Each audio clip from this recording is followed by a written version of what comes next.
വൈകുന്നേരം ചായയുടെ കൂടെ പെട്ടെന്ന് ഉണ്ണിയപ്പം കഴിക്കാനൊരു മോഹം തോന്നിയാൽ എന്ത് ചെയ്യും? ഈസി ആയിട്ട് പെട്ടെന്ന് ഉണ്ടാക്കിയെടുക്കാൻ പറ്റിയ നല്ലൊരു ഉണ്ണിയപ്പത്തിൻ്റെ റെസിപ്പിയാണേ. 10 മിനിറ്റ് കൊണ്ട് നമുക്ക് തയ്യാറാക്കി എടുക്കാൻ പറ്റും. ഒരുപാട് പ്രോസസ്സുകളൊന്നുമില്ല, അരി അരയ്ക്കുകയോ ഒന്നും വേണ്ട. എങ്ങനെയാണെന്ന് കണ്ടാലോ? അതിനായിട്ട് നമുക്കൊരു പാനിലേക്ക് 1/4 കപ്പ് പൊടിച്ച ശർക്കര ചേർത്ത് കൊടുക്കാം. സോറി, ഞാനിപ്പോൾ എടുത്തിരിക്കുന്നത് കരിപ്പെട്ടിയാണ്. നിങ്ങൾക്ക് ശർക്കര ആയാലും മതിയാകും. എൻ്റെ കയ്യിലിപ്പോൾ കരിപ്പെട്ടി ഉണ്ടായിരുന്നു, അത് ചേർത്തു. ഇനി അതിലേക്കൊരു 1/4 കപ്പ് വെള്ളം ചേർത്ത് കൊടുക്കുക. വെള്ളം ചേർത്തിട്ട് ഇതിനെ നമുക്കൊന്ന് അലിയിച്ചെടുക്കാം. ഇതിപ്പോൾ ഞാൻ ഈ വലിയ ഉണ്ട കരിപ്പെട്ടി ഉണ്ടല്ലോ, അതിനെ ചീകി എടുത്തിരിക്കുന്നതാണ്. ആ ഒരു അളവ് കാണിക്കാൻ വേണ്ടിയിട്ടാണ് അങ്ങനെ ചെയ്തത്. ഇല്ല, നിങ്ങൾക്ക് പാക്കറ്റിൽ കിട്ടുന്ന ശർക്കര പൊടിയാണെങ്കിലും ഉപയോഗിക്കാവുന്നതാണ്. അതാവുമ്പോൾ അതിൽ പൊടിയോ അങ്ങനെ ഒന്നും ഉണ്ടാവില്ല. അരിച്ചെടുത്തില്ലെങ്കിലും കുഴപ്പമില്ല. ഇതിപ്പോൾ എന്തായാലും നന്നായിട്ടൊന്ന് തിളച്ച് കഴിയുമ്പോൾ ഞാനിതിൽ അരിച്ചാണ് ചേർക്കാൻ പോകുന്നത്. ഇതിപ്പോൾ നന്നായിട്ട് തിളച്ചിട്ടുണ്ട്. ഒരു നൂൽ പരുവാകുന്ന പരിപാടിയോ ഒന്നുമില്ല. ഫ്ലെയിം ഓഫ് ചെയ്യുക, മാറ്റി വയ്ക്കുക. ഒരുപാട് അങ്ങ് തണുത്ത് പോകരുത്, അവിടെ ഇരിക്കട്ടെ.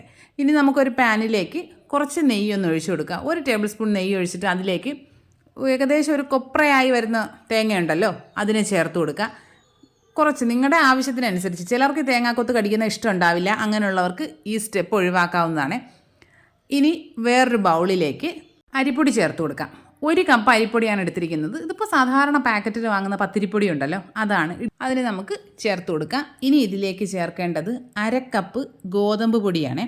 ഗോതമ്പ് പൊടിക്ക് പകരം നിങ്ങൾക്ക് വേണമെങ്കിൽ മൈദയും യൂസ് ചെയ്യാം. ഞാനിപ്പോൾ ഗോതമ്പ് പൊടിയാണ് ചേർത്തിരിക്കുന്നത്. ഇതിലേക്കൊരു 1/4 ടീസ്പൂൺ ഉപ്പ് കൂടി ചേർത്തിട്ട് ഒന്ന് മിക്സ് ചെയ്തെടുക്കാം. ഈ ഉപ്പ് എല്ലാ ഭാഗത്തേക്കും ആകുന്ന തരത്തിലൊന്ന് മിക്സ് ചെയ്ത് കൊടുക്കാം. ഇനി ഇതിലേക്ക് നമ്മുടെ ശർക്കരപ്പാനി ഒഴിച്ചു കൊടുക്കാം. ഇപ്പോഴും നല്ല ചൂടിലിരിക്കുന്ന ശർക്കരപ്പാനിയാണ്. അത് ആ ചൂടോടുകൂടി തന്നെ ഇതിലേക്ക് അരിച്ചൊഴിച്ചു കൊടുക്കുക. നന്നായിട്ട് മിക്സ് ചെയ്യുക. ഒരു വിസ്കോ എന്തെങ്കിലും വെച്ചിട്ട് പെട്ടെന്ന് തന്നെ ഒന്ന് മിക്സ് ചെയ്യുക. ശർക്കരപ്പാനിയുടെ ചൂട് കൊണ്ട് മാവ് കട്ട കെട്ടി പോകാതിരിക്കാനായിട്ട് ശ്രദ്ധിക്കുക. നന്നായിട്ട് ഇളക്കി കൊടുക്കുക. വിസ്കില്ല എങ്കിൽ ഒരു ഫോർക്ക് വെച്ചിട്ടായാലും നല്ലതുപോലെ മിക്സ് ചെയ്തെടുക്കാം. ഇപ്പോൾ ഈ വിസ്കിൽ ഇങ്ങനെ അകത്ത് കയറി പറ്റി പിടിക്കുന്നുണ്ട്. അതിനെ നമുക്ക് ഇടയ്ക്കിടയ്ക്ക് കുടഞ്ഞിട്ട് മിക്സ് ചെയ്തെടുക്കാവുന്നതാണ്. ഇപ്പോൾ ഇത് നല്ല തിക്കായിട്ടുള്ളൊരു ബാറ്റർ അല്ലേ.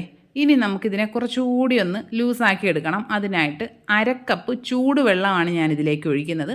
നമ്മൾ ആ ശർക്കര പാനി കാച്ചിയ പാത്രത്തിൽ തന്നെ ഒരു 1/2 കപ്പ് വെള്ളം ഒഴിച്ച് അതിനെ ഒന്ന് ചൂടാക്കി എടുത്തതാണ്. തിളച്ച വെള്ളമല്ല, എന്നാലും നല്ല ചൂടുള്ള വെള്ളമാണ് ഇതിലേക്ക് ഒഴിച്ചു കൊടുത്ത് മിക്സ് ചെയ്യേണ്ടത്. പച്ചവെള്ളം ഒഴിക്കുകയേ ചെയ്യരുത്, ചൂടുള്ള വെള്ളം തന്നെ ഒഴിക്കുക. അതുകൂടി ചേർത്തിട്ട് മിക്സ് ചെയ്യുക. ഇനി നമുക്കിതിലേക്ക് നമ്മൾ നേരത്തെ തേങ്ങ വറുത്ത നെയ്യുണ്ടല്ലോ, അതിനെ അങ്ങ് ചേർത്ത് കൊടുക്കുക. അതും കൂടി ചേർത്തിട്ട് നന്നായിട്ട് മിക്സ് ചെയ്യുക. പിന്നെ നമ്മൾ എടുക്കുന്ന പൊടിക്കനുസരിച്ച് ചില പാക്കറ്റ് പൊടികൾക്ക് വെള്ളം കുറച്ച് മതിയാകും. ഇത്രയും വെള്ളം ചേർത്ത് മിക്സ് ചെയ്തതിന് ശേഷം ഇനി നമുക്ക് ശ്രദ്ധിച്ച് വേണം വെള്ളം ചേർക്കാനായിട്ട്. ഒരുപാട് വെള്ളം ആദ്യമേ അങ്ങ് ചേർത്ത് കളയരുത്. ഇനി നമുക്ക് റവ ചേർക്കാനുണ്ട്. റവയും കൂടിയൊക്കെ ചേർത്ത് മിക്സ് ചെയ്ത് കഴിയുമ്പോൾ എങ്ങനെയാണെന്ന് നോക്കാം. ഇനി ഇതിലേക്ക് 2 ടേബിൾ സ്പൂൺ വറുത്ത റവയാണ് ഞാനിപ്പോൾ ചേർക്കുന്നത്. വറുക്കാത്ത റവയാണെങ്കിൽ അതും ചേർക്കാവുന്നതാണ്. 2 ടേബിൾ സ്പൂൺ റവ ചേർത്തിട്ട് അതും കൂടി നന്നായിട്ട് മിക്സ് ചെയ്ത് യോജിപ്പിക്കാം. ഇനി ഇതിലേക്ക് നമുക്ക് ചേർക്കേണ്ടത് ഏലക്കാപ്പൊടിയാണ്. ഞാനിപ്പോൾ ഒരു 4 ഏലക്കയുടെ കുരു ഒന്ന് നന്നായിട്ട് ചതച്ച് ചേർക്കുകയാണ് ചെയ്യുന്നത്. നിങ്ങൾക്ക് പഞ്ചസാരയും കൂടി ചേർത്ത് പൊടിച്ചെടുത്ത ഏലക്കാപ്പൊടിയാണുള്ളതെങ്കിൽ അത് 1 ടീസ്പൂൺ ചേർക്കാവുന്നതാണ്. പിന്നെ ഇതിലേക്ക് നമ്മളിപ്പോൾ കുറച്ച് പഞ്ചസാര ചേർത്ത് കൊടുക്കുന്നുണ്ട്. ഏലക്ക ഇങ്ങനെ ചതച്ച് ചേർക്കുന്നത് കൊണ്ട് ആ ഒരു ശർക്കരയുടെ കുത്ത് ഉണ്ടാവാതിരിക്കാനായിട്ട് 1 ടേബിൾ സ്പൂൺ പഞ്ചസാര കൂടെ ചേർത്തിട്ടാണ് കേട്ടോ മിക്സ് ചെയ്യുന്നത്.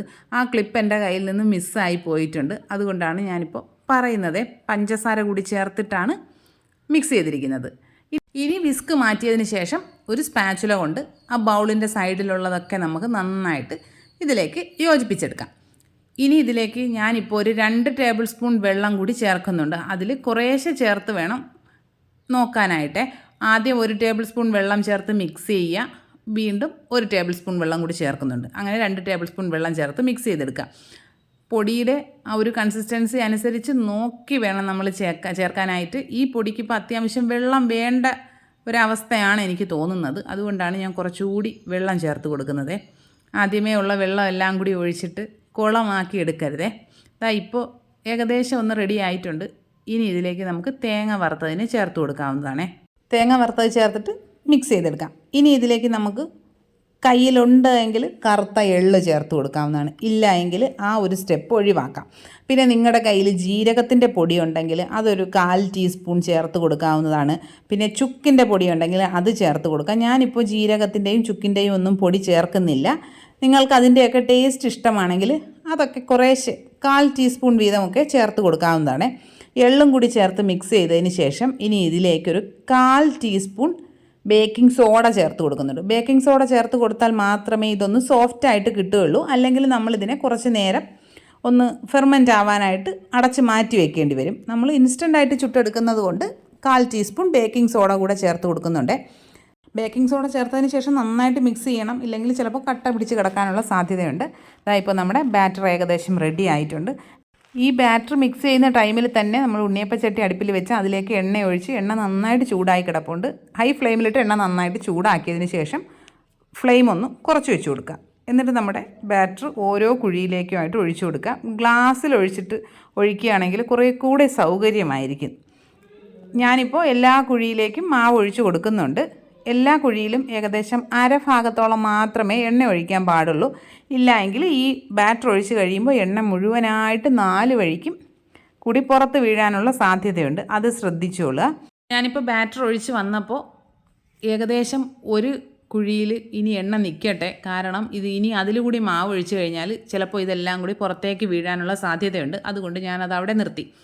പിന്നെ നമ്മൾ മാവ് ഒഴിച്ച് കഴിയുമ്പോൾ ആദ്യം കുഴിയിലേക്ക് ഒഴിച്ച ആ ബാറ്റർ കുക്കായിട്ടുണ്ടാവും. അതിനെ നമുക്ക് തിരിച്ചിട്ട് കൊടുക്കാം. അടിഭാഗം ചെറുതായിട്ടൊരു ബ്രൗൺ കളറൊക്കെ ആയി തുടങ്ങിയിട്ടുണ്ട്. മറിച്ചിട്ട് കൊടുക്കുക. ഫ്ലെയിം എപ്പോഴും ശ്രദ്ധിക്കുക. ഹൈ ഫ്ലെയിമിലിട്ട് കഴിഞ്ഞാൽ ഇത് പെട്ടെന്ന് കളറ് മാറുകയും ചെയ്യും, ഉള്ളുഭാഗം വെന്ത് കിട്ടുകയുമില്ല. എല്ലാം നമുക്കിതുപോലെ തിരിച്ചിട്ട് കൊടുക്കാവുന്നതാണ്. പിന്നെ നമ്മൾ ഈ ആദ്യത്തെ തവണ ഉണ്ണിയപ്പം ഉണ്ടാക്കി കഴിഞ്ഞതിന് ശേഷം അടുത്ത തവണ ബാറ്റർ കോരി ഒഴിക്കുന്നതിന് മുൻപ് അതിൻ്റെ കൺസിസ്റ്റൻസി ഒന്ന് ചെക്ക് ചെയ്ത് നോക്കുക. കാരണം എന്താണെന്ന് വെച്ചാൽ വറുത്ത അരിപ്പൊടിയാണല്ലോ യൂസ് ചെയ്തിരിക്കുന്നത്, അതുമല്ല റവയും ചേർത്തിട്ടുണ്ട്. ഇതെല്ലാം അതിലെ വെള്ളം അബ്സോർബ് ചെയ്തിട്ട് ബാറ്റർ ഒന്ന് തിക്കാവാനുള്ള സാധ്യതയുണ്ട്. നോക്കിയതിന് ശേഷം 1-2 ടേബിൾ സ്പൂൺ വെള്ളം കൂടി ചേർത്തിട്ട് മിക്സ് ചെയ്തെടുക്കുക. ഇപ്പോൾ നമ്മുടെ ഉണ്ണിയപ്പം റെഡി ആയിട്ടുണ്ട്. നമുക്കതിനെ ഓരോന്നിനെയായിട്ട് കോരിയെടുക്കാവുന്നതാണ്. നിങ്ങളുടെ കയ്യിൽ പപ്പടം കുത്തി ഉണ്ടെങ്കിൽ അത് വെച്ചിട്ട് പടപടേന്ന് കുത്തിയെടുക്കാൻ പറ്റും. പിന്നെ ഇത് നോൺ സ്റ്റിക്കിൻ്റെ ഉണ്ണിയപ്പച്ചട്ടി ആയതുകൊണ്ട് അങ്ങനെയും പറ്റില്ല. ഉണ്ണിയപ്പം എല്ലാം കോരിയെടുത്തിട്ട് നമുക്കൊരു ടിഷ്യൂ പേപ്പറിലേക്ക് വെച്ച് കൊടുക്കാം. അതിലുള്ള ആ എണ്ണ അങ്ങ് ടിഷ്യൂ പേപ്പറിൽ പിടിച്ചോളുമല്ലോ. നമ്മുടെ ഉണ്ണിയപ്പം എല്ലാം ചുട്ടെടുത്ത് കഴിഞ്ഞിട്ടുണ്ട്. എൻ്റെ ഉണ്ണിയപ്പച്ചട്ടി വലുതാണല്ലോ, അതുകൊണ്ട് പെട്ടെന്ന് കാര്യം കഴിഞ്ഞു കേട്ടോ. 2 തവണ ഉണ്ടാക്കാനുള്ളതേ ഉണ്ടായിരുന്നുള്ളൂ. അത്രയ്ക്ക് എളുപ്പത്തിൽ കാര്യം കഴിഞ്ഞിട്ടുണ്ട്. നല്ല ഉണ്ണിയപ്പമാണ്. നമ്മൾ അരി അരച്ചുണ്ടാക്കുന്ന ഉണ്ണിയപ്പത്തിൻ്റെ അതേ ടേസ്റ്റിൽ അതേപോലത്തെ പെർഫെക്ഷനുള്ള ഒരു ഉണ്ണിയപ്പമാണ്. എല്ലാ കൂട്ടുകാരും ട്രൈ ചെയ്ത് നോക്കുക. ഫീഡ്ബാക്സൊക്കെ കമൻറ്റ് ബോക്സിൽ അറിയിക്കുക. വീഡിയോ ഇഷ്ടപ്പെട്ടാൽ ലൈക്ക് ചെയ്യുക, കമൻറ്റ് ചെയ്യുക, ഷെയർ ചെയ്യുക, ചാനൽ സബ്സ്ക്രൈബ് ചെയ്യുക. നിങ്ങളുടെ നിർദ്ദേശങ്ങളൊക്കെ കമൻറ്റ് ബോക്സിൽ അറിയിക്കാവുന്നതാണ്. നിങ്ങൾക്ക് ഏതുതരം വീഡിയോസാണ് ഇഷ്ടമെന്ന് കൂടി കമൻറ്റ് ബോക്സിൽ പറയുക. അപ്പോൾ ഇനി നമുക്ക് മറ്റൊരു അടിപൊളി വീഡിയോ ആയിട്ട് ഉടനെ തന്നെ കാണാം. അതുവരെ എല്ലാ കൂട്ടുകാർക്കും ബൈ.